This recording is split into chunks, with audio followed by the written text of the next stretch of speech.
Alright, today's video we are talking about probability distributions, especially when we're talking about histograms. So first off, we have some definitions and formulas to look about.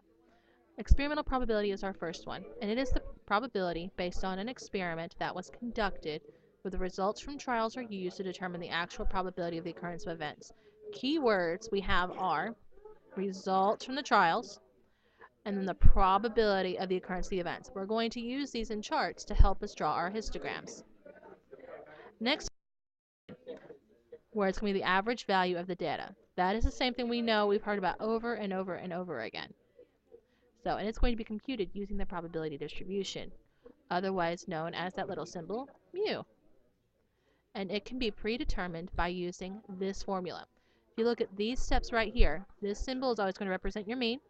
Our sigma here is always going to represent adding up. Then over here, we have x sub I, and then we have p of that being multiplied together. So what that's going to mean is each of our number that we get in our results column is going to be multiplied times its probability.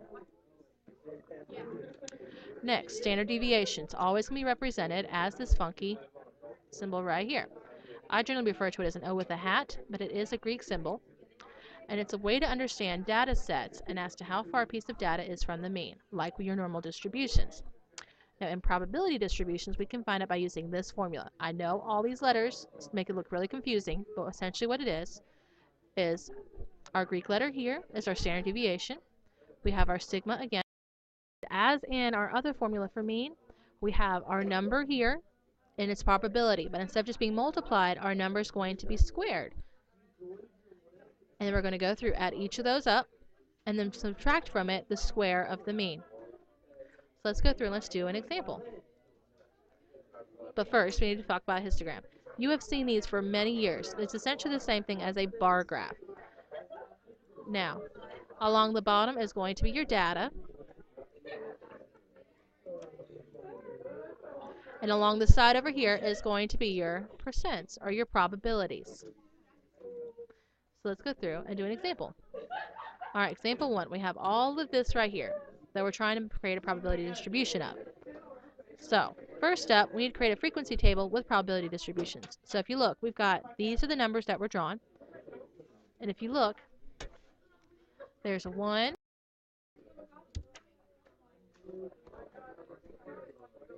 we have a 2, a 3, a 4, and a 5. Now at this point, we need to go through and count up how many times each one shows up. There is only 1 in that table. We have 1, 2, 2 2s. We have 1, 2, 3, 4 3s. There is 1, 2 4s. And then we have 1 5. Now that we have this information, we need to figure out the probability of drawing each one. So, we know that there are 10 trials altogether. So we need to take each of our frequencies and we're going to divide each of them by 10 and find out what our probability is. So you think 1 divided by 10, that's the same thing as 0.10. 2 divided by 10, same thing as 1/5, which is 0.20. 4 divided by 10, which is 4/10, same thing as 2/5, which is the same thing as 0.40.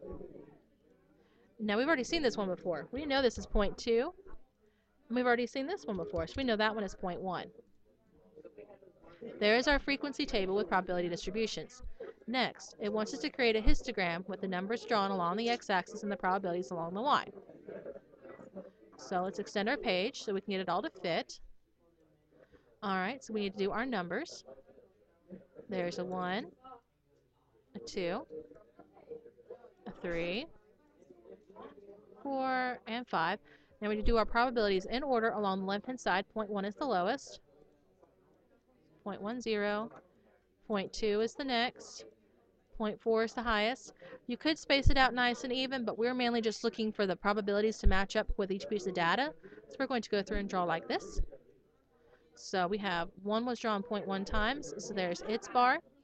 2 was drawn 0.2. 3 was drawn 0.4. 4 was drawn 0.2 times. And 5 was drawn 0.1. And there is our handy dandy histogram. The data number 3 was pulled out 40% of the time. Now, our next example, we need to talk about how to determine the mean and the standard deviation of a data set. So if you look, we have our results and we have our probabilities. These are what we're going to use in our formula. So since we're going to take each number times its probability, 0 gets multiplied with 0.25, and if you multiply those two numbers together, we end up with 0. We're going to do the same thing with 1, with 2, with 3, and with 4.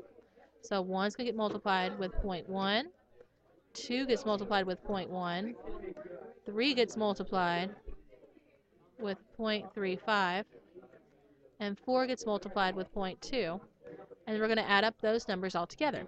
1 times 0.1, that's easy, that's 0.1. 2 times 0.1, that's pretty easy, that's 0.2. 3 times that gets a little tricky, 1.05. 4 times 0.2, that's pretty easy, that's 0.8. So we're going to add all those together, and when we do, we should end up with, let's see, we have 0.1, 0.3, 1.35, 2.15. So our mean is 2.15. And now that we have that, we can figure out the standard deviation of that number. So let me do a little erasing here because I didn't get it all gone. So what we're going to do, we're going to multiply each number with the squared, with its probability, add them together, and subtract the square of the mean. The awesome thing about this is if you're really computer savvy, you can add one set of parentheses over here on the left and one on the right, and you can type it all in, which is really pretty cool. Take a minute and try it. Okay, so I'm looking for a 0 squared times 0.25 in the first one, a 1 squared times 0.1 in the second, 2 squared times 0.1 in the third, 3 squared times 0.35, and we have 4 squared times 0.2, and we're going to subtract our 2.15 squared.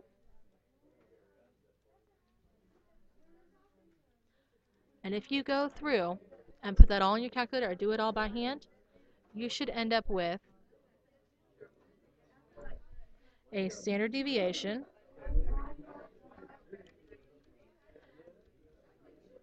equaling approximately 1.49, or you could have rounded it to 1.5. Either one would have been perfectly fine.